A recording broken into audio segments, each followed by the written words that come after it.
Bismillahirrahmanirrahim. Assalamualaikum warahmatullahi wabarakatuh. Sahabat EKG dimanapun Anda berada, dari Sabang sampai Merauke, salam sehat dan salam EKG dari saya, Abu Najmah. Alhamdulillah, saya masih diberikan kesempatan untuk membuat konten video untuk channel YouTube Abu Najmah EKG. Pada kesempatan video ini, Pak Abu ingin merefresh lagi tentang istilah sinus.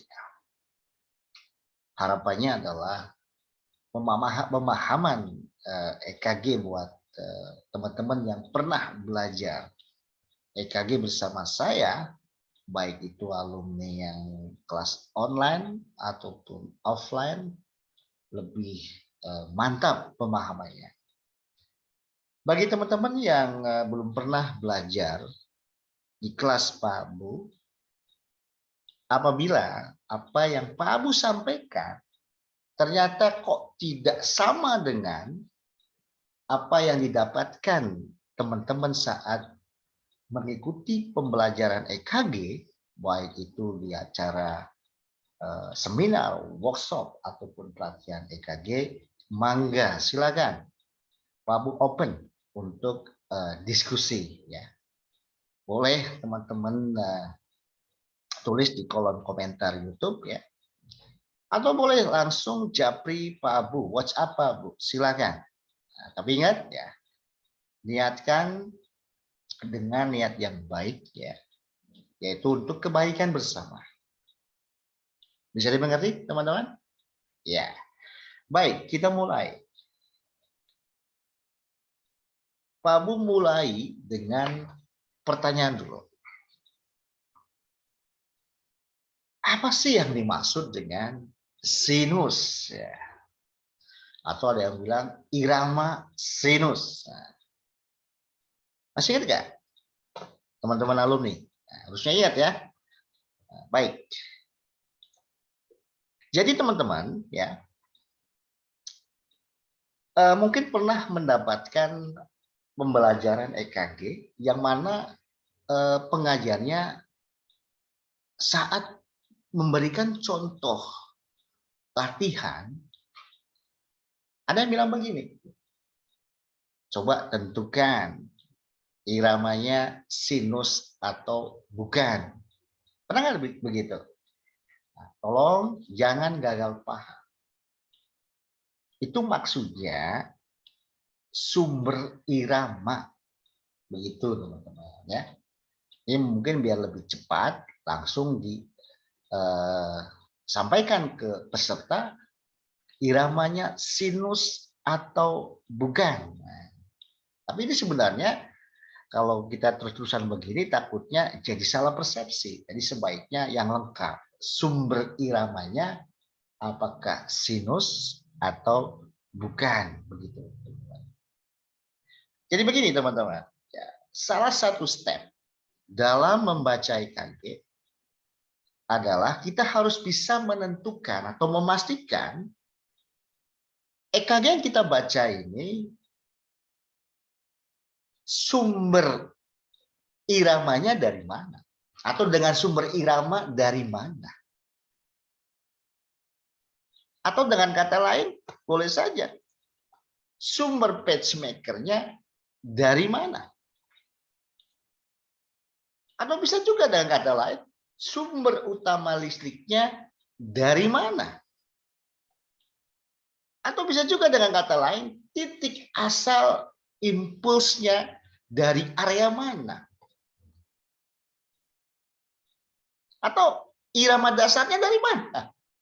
Ya, silakan mana yang enak untuk kita, ya, gitu. Jadi teman-teman, ya, ada 4 area sumber irama atau sumber pacemaker atau sumber utama listrik atau titik asal impuls atau irama dasarnya. Awas, bukan sumber pacemaker alami, ya, bukan, ya. Artinya titik asal sumber listriknya itu ada 4. area. Bisa dari S anon, bisa dari avenon, bisa dari area ventricle, bisa dari atrial. Nah, istilah sinus atau irama sinus, artinya jika kita membaca EKG dan kita yakin EKG yang kita baca ini sumber iramanya atau sumber pacemakernya atau sumber utama listriknya atau titik asal impulsnya atau irama dasarnya dari S anod dinamakan sinus atau iramanya irama sinus. Jelas teman-teman? Sekali lagi Pak ulangi.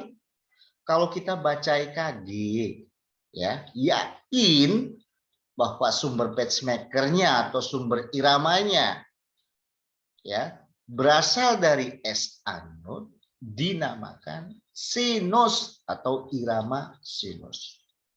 Jelas? Nah, ada lagi teman-teman yang mungkin sebagian nggak tahu kecil apa besar ya, pasti ada yang salah persepsi.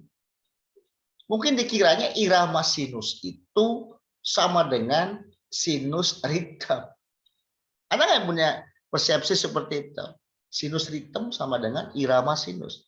Sinus ritem sama-sama sinus. Ritem berarti irama. Tolong dibedakan teman-teman. Ya, jangan menafsirkan seperti itu. Kalau irama sinus artinya EKG yang kita baca itu sumber asal listrik utamanya dari S anod. Sumber pacemakernya dari S anod. Jelas? Nah, kalau sinus ritem apa Pak Bu? Kalau sinus ritem kan sinus, berarti sumbernya dari S anod, pacemakernya. Atau iramanya dari S anod. Sumber utama listriknya dari S anod, makanya sinus. Ritem. Nah, setiap sumber pacemaker alami memiliki impuls dasar masing-masing. Ya enggak? Kecuali atrium ya, kita. S anod 60 sampai 100. Ya. Jadi kalau kita baca EKG, yakin sumber pacemakernya dari S anod dan heart rate-nya atau frekuensi jantungnya masih di range impuls dasar S anod 60 sampai 100 dinamakan sinus ritem. Sekali lagi, jangan disamakan irama sinus dengan sinus ritem. Jelas, teman-teman? Nah, satu lagi yang pemahaman yang mungkin salah. Ada yang bilang sinus ritem itu iramanya harus teratur. Ya kalau tidak ada abnormality, semuanya oke, pasti iramanya teratur. Tapi kalau ada kelainan yang lain, bisa saja iramanya tidak teratur. Kan kita udah sepakat tadi. Ya yang Pak Bu jelaskan. Bahwa dikatakan sinus ritem. Kalau kita yakin sumbernya dari S anod. Dan frekuensi jantungnya masih di range impuls dasar S anod. Yaitu antara 60 sampai 100. Namanya sinus ritem. Jadi iramanya bisa teratur, bisa tidak teratur.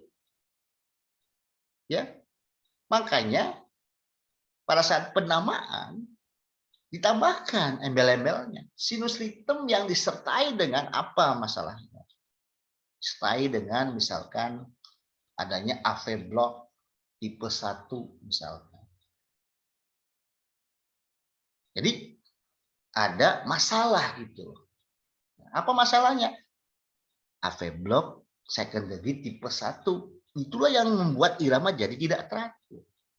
Tapi kalau nggak ada masalah semuanya oke, pasti iramanya teratur.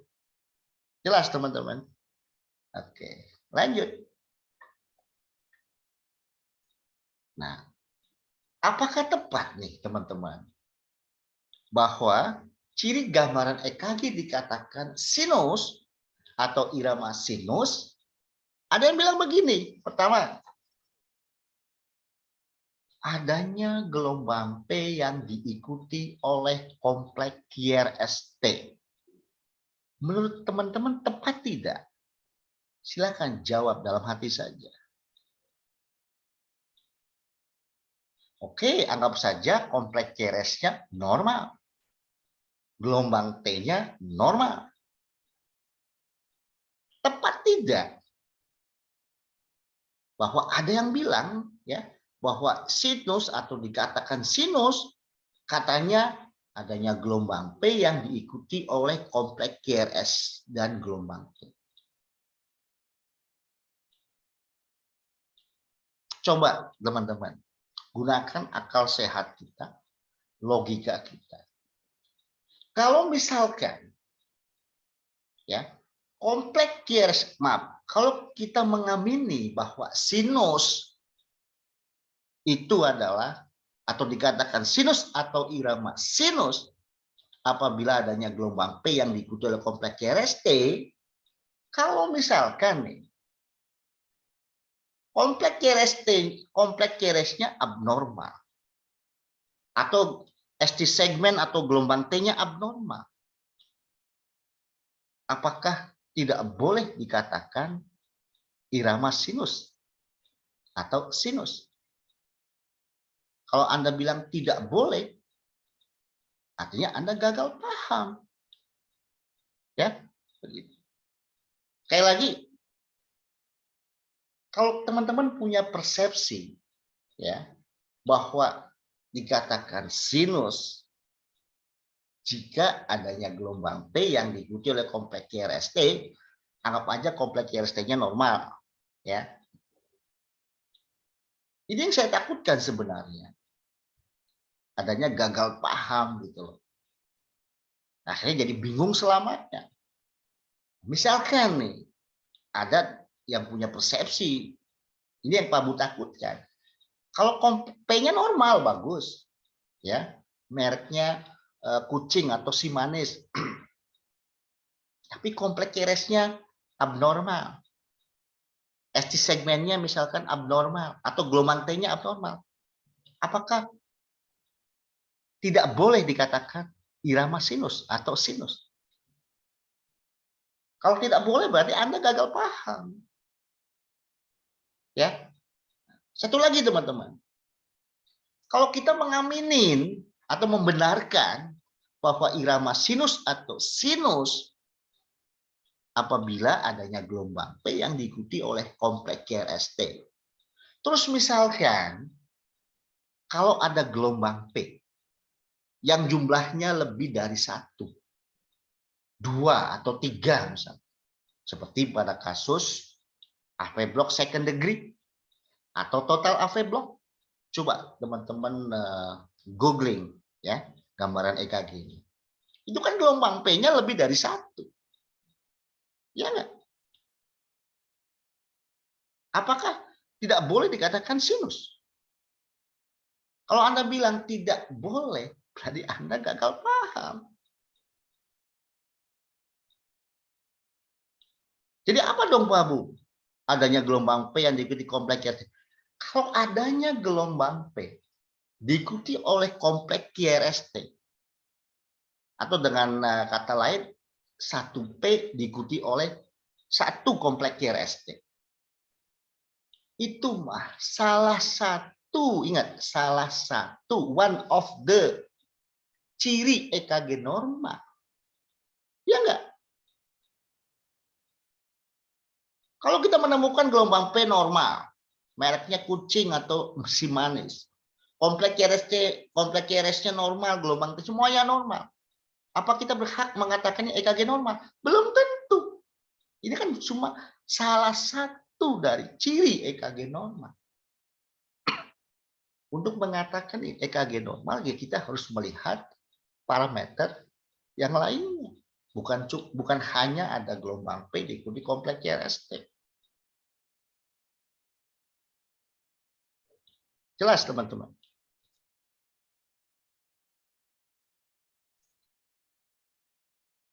Jadi sekali lagi jawabannya adalah kurang tepat. Ya, karena gelombang P diikuti oleh kompleks QRST adalah salah satu dari ciri EKG normal. Bisa dipahami teman-teman?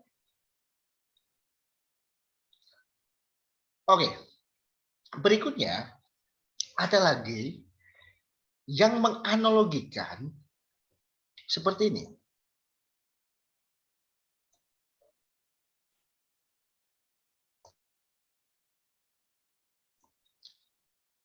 Suami, istri, dan anaknya. Jadi gelombang P disamakan seperti suami.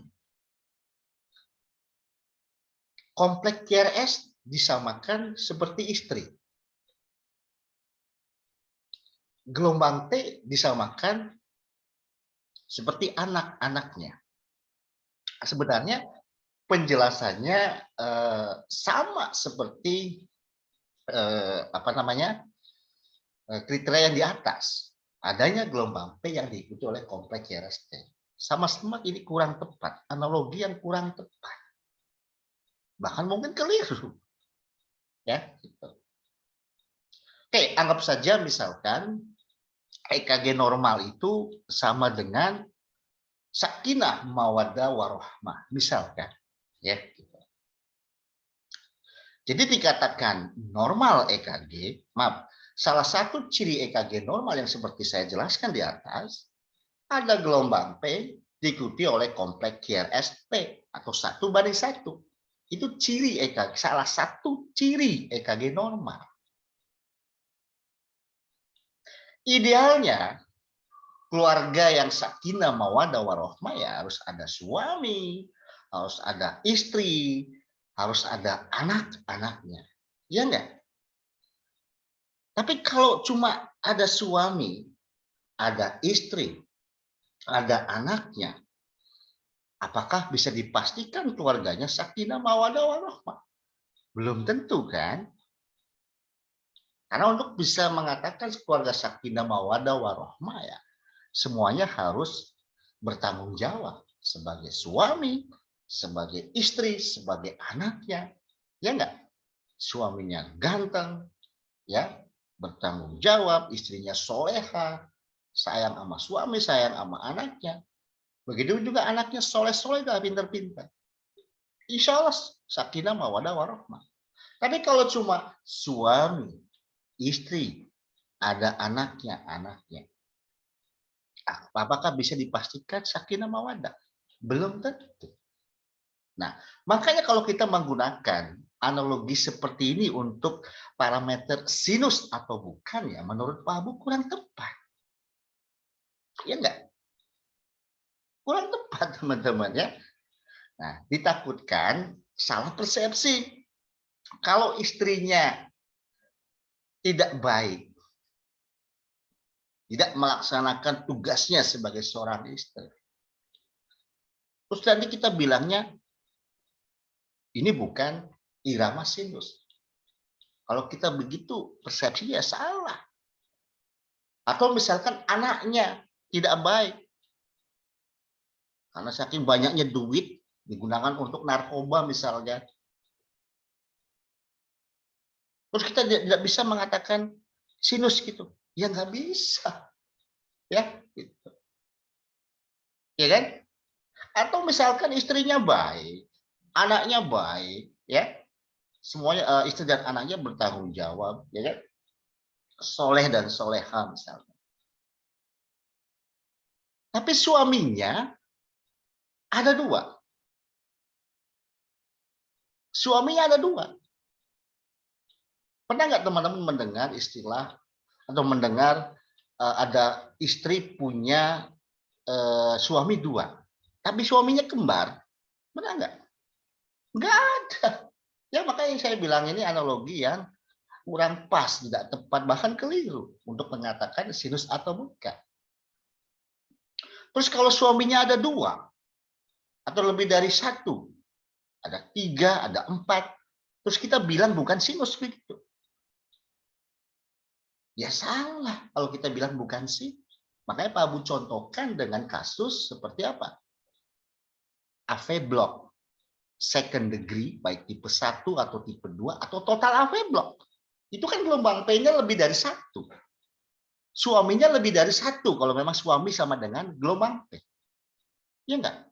Kalau kita mengatakan itu bukan sinus, ya berarti Anda gagal paham. Ya enggak? Nah, jelas teman-teman? Tolong teman-teman gunakan logikanya gitu loh, akal sehatnya gitu loh, untuk memahami istilah sinus itu. Jadi sekali lagi istilah suami istri dan anaknya kurang pas, kurang tepat untuk mengatakan sinus atau bukan. Jelas ya teman-teman ya? Nah, makanya teman-teman, kenapa kok lebih dari 1 gelombang P-nya masih dikatakan sinus, Pak Abu? Jadi teman-teman, untuk memahami itu ya teman-teman harus tahu dulu sistem konduksi jantung yang normal. Seperti yang Pak Abu bilang bahwa dikatakan sinus itu atau irama sinus apabila sumber pacemaker-nya diyakini berasal dari mana? S anode, ya. Jadi misalkan S anode nih mengeluarkan impuls, ya. Kalau memang sistem konduksi jantungnya normal, ya. Dari S anode masuk ke kedua ventrikel melalui sistem konduksi di atrial, ya kan? Apa hasilnya? Gelombang P. Kemudian masuk ke AV node. Kemudian masuk ke sistem konduksi di ventrikel, menghasilkan apa? Kompleks QRS dan gelombang T. Ada P, ada kompleks QRS, dan ada gelombang T. Maka syarat EKG yang normal adalah apa? Harus berasal dari S anode. Ya enggak? Harus berasal dari S anode. Nah, salah satunya adalah, cirinya adalah EKG normal itu ya P1 diikuti oleh kompleks QRS dan gelombang T. Kan begitu teman-teman. Ya enggak? Nah, tapi bisa aja kondisinya seperti ini yang dialami, yang seperti pada kasus AV block. Begini, dari S anode, impuls menyebar ke atrium melalui sistem konduksi di atrium. Apa hasilnya? Gelombang P. Ya enggak?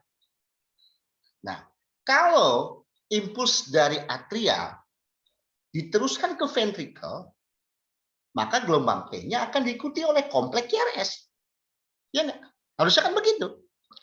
Tapi bisa saja impulsnya dari S anode ya menyebar ke atrium menghasilkan gelombang P, tapi tidak diteruskan ke ventrikel.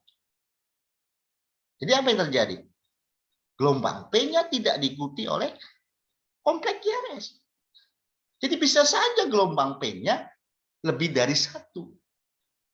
Ya, mereknya sama, yaitu dari mereknya kucing atau si manis, karena sumber pacemaker-nya dari sumber yang normal, yaitu S anode. Ya nggak teman-teman? Kan gelombang P-nya lebih dari 1. Ya, sekali lagi kalau kita mengamini kriteria yang kurang tepat ini, takutnya teman-teman yang baru belajar, masih pemula, jadi gagal paham. Itu yang Pak Abu takutkan.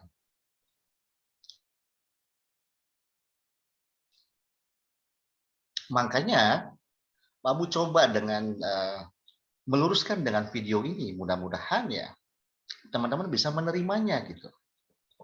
Ya, gitu. Baik, kita lanjutkan teman-teman. Jadi gimana dong Pak Abu ciri-ciri EKG untuk mengatakan bahwa sumber pacemaker-nya yakin dari S anode. Nah, simple banget teman-teman, ya, begitu. Ini ya. Jadi ciri-ciri gambaran EKG dikatakan sinus atau iramanya sinus ya. Simple. Adanya gelombang T. Itu saja. Adanya apa? Gelombang P. Gelombang P-nya bagaimana Pak Abu? Positif apa terbalik? Tergantung lead mana teman-teman melihatnya. Ya. Kalau kita melihat lead-nya di lead 2 atau di lead AVF atau di lead 3, wajib harus positif gelombang P-nya. Ya, harus gelombang P-nya positif. Tapi kalau kita lihatnya di lead AVR, gelombang P-nya terbalik, itu juga dari S anode. Ya enggak? Jadi tergantung lead mana yang kita lihat. Kalau lihatnya di lead AVR, gelombang P-nya harus terbalik. Kalau di lead 2 harus positif. Udah itu aja. Mau gelombang P-nya 1 atau 2 atau 3 atau 4. Yang penting gelombang P-nya mereknya sama. Yaitu kucing atau si manis. Tetap kita bilang itu irama sinus. Karena sumber utamanya dari SA nus. Yang gelombang P-nya lebih dari 1 artinya ada abnormality. Kenapa? Impulsnya dari atrial tidak diteruskan ke ventrikel. Ya, makanya gelombang P-nya tidak diikuti oleh kompleks QRS. Makanya bisa saja irama sinus, tapi gelombang P-nya lebih dari 1. Yang penting gelombang P-nya mereknya sama. Ada pengecualian, teman-teman. Ada sumber pacemaker dari atrial yang bentuk gelombang P-nya khas. Ada khas seperti gigi gergaji. Itu kalau gigi gergaji berarti sama semua gelombang P. Bukan itu pengecualian. Itu sumber pacemaker dari atrial yang khas bentuknya seperti gigi gergaji.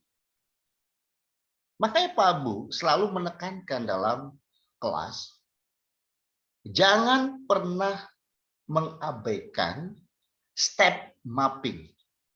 Mapping, lakukan mapping.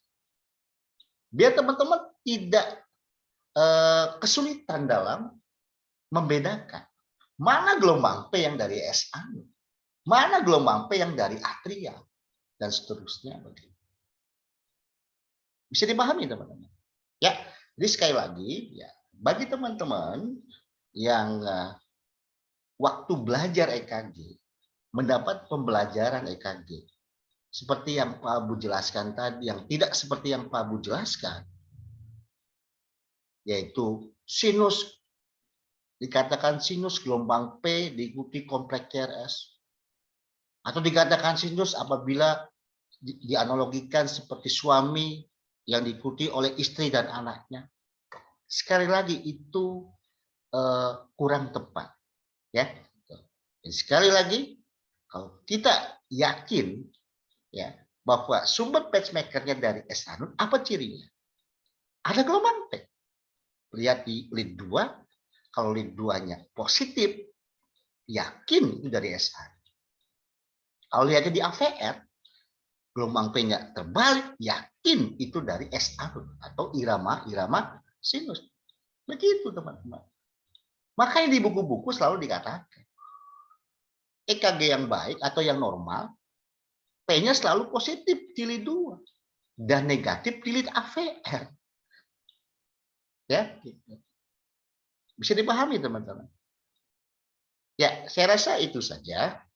Mangga teman-teman barangkali ya mau ajak diskusi ya dengan Pak Abu, langsung saja WhatsApp ya gitu. Tapi ingat dengan niat yang baik ya untuk kebaikan bersama ya gitu.